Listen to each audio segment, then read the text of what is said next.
வந்து நம்ம என்ன பார்க்க போகிறோம்னு பார்த்தீங்கன்னா, MySQL வந்து நம்ம டெலீட் பண்ணும்போதோ, அப்டேட் பண்ணும்போதோ, நமக்கு வந்து மோஸ்ட்லி வந்து நமக்கு டெலீட் பண்ணும்போது ஒரு எரர் மாதிரி ஒன்று வரும். உங்களோட சேஃப் அப்டேட் மோடு வந்து ஆனில் இருக்குது அப்படின்னு. அது எதுக்காகனா, நம்ம MySQL வந்து கை தவறி வந்து டெலீட் பண்ணிடக்கூடாது அப்படின்றதுக்காக அந்த ஒரு ஆப்ஷன் வந்து டிஃபால்ட்டாகவே நமக்கு வந்து இருக்கும். ஆனால் நம்ம வந்து அந்த அந்த இதை அதை எப்படி நம்ம வந்து ஆஃப் பண்ணிவிட்டு நம்ம டெலீட் பண்ணுறது அப்படின்றது தான் இன்றைக்கி கிளாஸில் வந்து நம்ம பார்க்க போகிறோம். இப்போ நமக்கு வந்து வேல்யூஸ் பார்த்துக்கலாம். பார்த்தீங்கன்னா வேல்யூஸ் வந்து இருக்குது.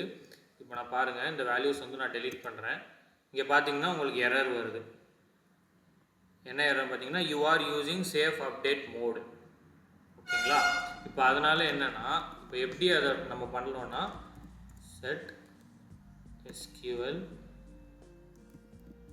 சேஃப் அப்டேட் ஈக்குவல் டு 0 நம்ம மாற்றிடணும்.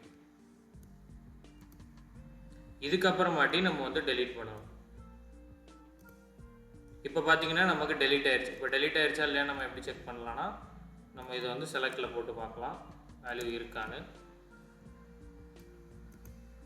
நமக்கு பார்த்தீங்கன்னா வேல்யூ இல்லை, எம்டியாக இருக்குது. அப்போது சேஃப் அப்டேட் மோடு வந்து கரெக்டாக ஒர்க் ஆகுது. இதை வந்து நம்ம டெலீட் பண்ணதுக்கப்புறமாட்டி திரும்ப ஆன் பண்ணிடணும். நம்ம கை தவறி என்றைக்கும் டெலீட் பண்ணிடக்கூடாது. அதுக்கு என்ன பண்ணணும்னா, இதை வந்து 1ன்னு மாற்றிட்டு அப்டேட் பண்ணிடுங்க. இப்போ இதை 1ன்னு மாற்றிட்டு நம்ம அப்டேட் பண்ணிட்டோம்னா, நமக்கு திரும்ப டெலீட் பண்ணும்போது உங்கள் சேஃப் அப்டேட் மோடு ஆனில் இருக்குது அப்படின்னு நமக்கு வரும். தேங்க்யூ.